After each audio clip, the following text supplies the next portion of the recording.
Let's get some perspective. Will Veyga from William Paterson University. He's here to just take a look at this, where things stand right now as you hear it's been a flip-flop. Yeah, I mean, and one of the comments I made a little earlier is that it's early.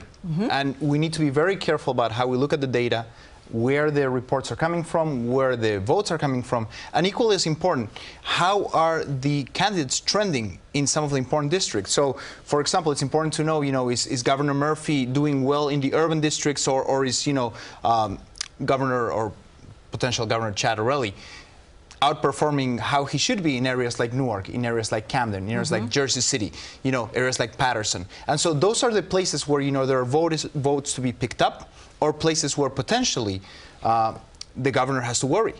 How do you think the president's actions are playing into this race, and also with perspective of the previous, President Trump, and where New Jersey played in that? Yeah, so I think they are intricately linked. I mean, I think it's impossible to say that they are not related. But equally as important, is that in a vacuum, if we just looked at New Jersey, there are so many things that have affected so many people, right? Whether you had a family member that has suffered from COVID, people that were in the nursing homes during the beginning of the lockdowns, whether you are part of a small business that actually was affected by some of the lockdowns. Again, whether you have a child in school, whether you're affected by the mask mandates, by the vaccination requirements, any of these things could affect you personally.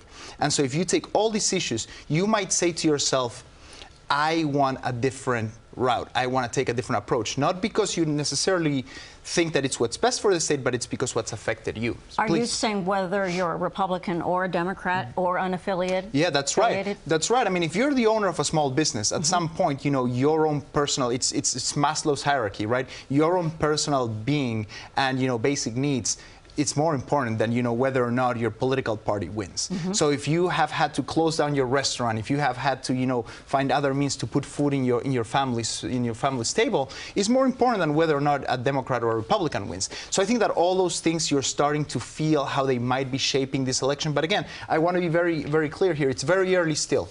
We might still see that shift. Some of the reporting is very early in some of the areas, and still places like Monmouth County, places like Ocean County, places that often tend to go Republican, are over 80% of reported already. So it's things that we need to keep in mind. It's things that we keep to continue to monitor throughout the night, and we will see. I mean, it's still closer than anyone expected at this point, I think. Sure, and so we're in an off-year election. Also, New Jersey has that thing about what is it about the crime? The 244. Yeah. So it's complicated, but it's simple. But. Well, so the year after a census, in New Jersey, senators and assembly people are all up for grabs, right? So senators serve on a 2-year and then 4 years and 4 years. So this year, every seat in the House and every seat in the Senate is up for grabs. So again, it's a chance for a little bit of a balance of power shift if so the voters decide. Also, just the complexion, to be quite literal, of New Jersey, and with turnout, usually it's low. It's low, and just talking about the needs of the state, COVID, of course, economy, there are so many things. Looking toward the future, and I mean, obviously we don't know who's going to be governor, but what does New Jersey need? Yeah, very tough question to answer. I mean, I wish I could tell you what New Jersey needs in many ways, right? But I think New Jersey, you've categorized it best. It's really a purple state, maybe perhaps trying to turn blue, right? And so, this type of elections really are trying to tell us whether that's the case or not.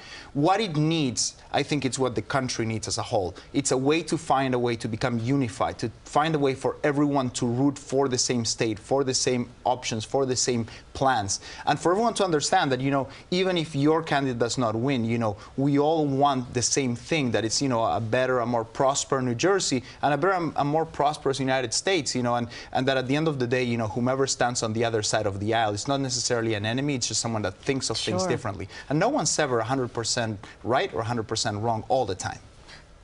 Exactly. I got you. I followed you there, Will Veyga. Thank you from William Paterson University. Really appreciate your perspective.